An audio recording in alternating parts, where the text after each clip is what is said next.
কেমন আছেন? আলহামদুলিল্লাহ, আপনি ভালো আছেন? আমি আসসালামু ভালো আলাইকুম। আছি। আপনাকে আমি সালাম দিছি। ওয়ালাইকুম আসসালাম ওয়া রাহমাতুল্লাহ। আপা, আমাদের বাড়ি নাটোর সিংড়া থানায় বিলধর বাজারে।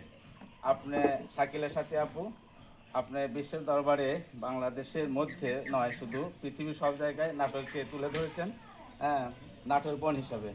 সেই বোনকে দেখতে আমরা সিংড়া থেকে আসছি। আমরা স্বামী স্ত্রী। আমাদের পরিচয় হলো আমরা বাংলাদেশের 64 জেলা ঘুরে বেড়াই। হ্যাঁ, এইটাই। এবং ঘুরতে ঘুরতে আজকে আপনার সাথে দেখা করতে আসছি। আর এসে খুব ভালো লেগেছে। যে আপনার দেখা পাবো এটা ভাবতে পারিনি। তো যাই হোক, আমার আমিও নাম দুঃখিত আপনাদেরকে বাড়ির ভিতরে নিয়ে যেতে পারতেছি না। আমি আপুকে বলছি বিষয়টা। ঠিক আছে, তো সমস্যা নাই। ইনশাআল্লাহ মানে আপনি সমস্যা এমন নাই, সময় আপু। আসছেন, যদি কালকে আসতেন আমি অনেক বেশি সময় দিতে পারতাম। কিন্তু আজকে আপনাদের আমি সময়ও দিতে পারতেছি না। আমি খুবই লজ্জিত। কারণ মানে আমার খুবই আর্জেন্ট, আপুকে বলছি। না, না, খুবই ঠিক আছে, urgent বুঝতে একটা পারছি। বিষয়। আমরাও খুব ব্যস্ত মানুষ, আমরা ঘুরে বেড়াই, ঘুরতে আসছিলাম, আমরা অন্য জায়গায় যাব, দেখা হয়ে গেল, খুব খুশি হলাম।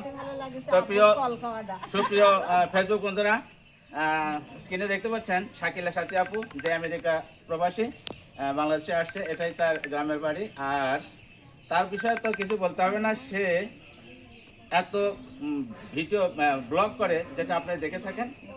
নাটককে বাংলাদেশে নয়, পৃথিবীর মধ্যে তুলে ধরেছেন এই শাকিলা আপু। এই শাকিলা আপুর সান্নিধ্য পেয়ে বা তার সাথে কথা বলে খুব ভালো লেগেছে। শাকিলা আপু, ঠিক আছে, ভালো থাকবেন। আমাদের জন্য দোয়া করবেন, আমরা আচ্ছা যেন ভাইয়া। বাংলাদেশের বাইরে ভারত, তারপর নেপাল, ভুটান ঘুরে বেড়াতে পারি, সেজন্য দোয়া করবেন। ঠিক আছে, ভালো থাকবেন। আল্লাহ আচ্ছা, হাফেজ। হ্যাঁ, আল্লাহ হাফেজ ভাইয়া।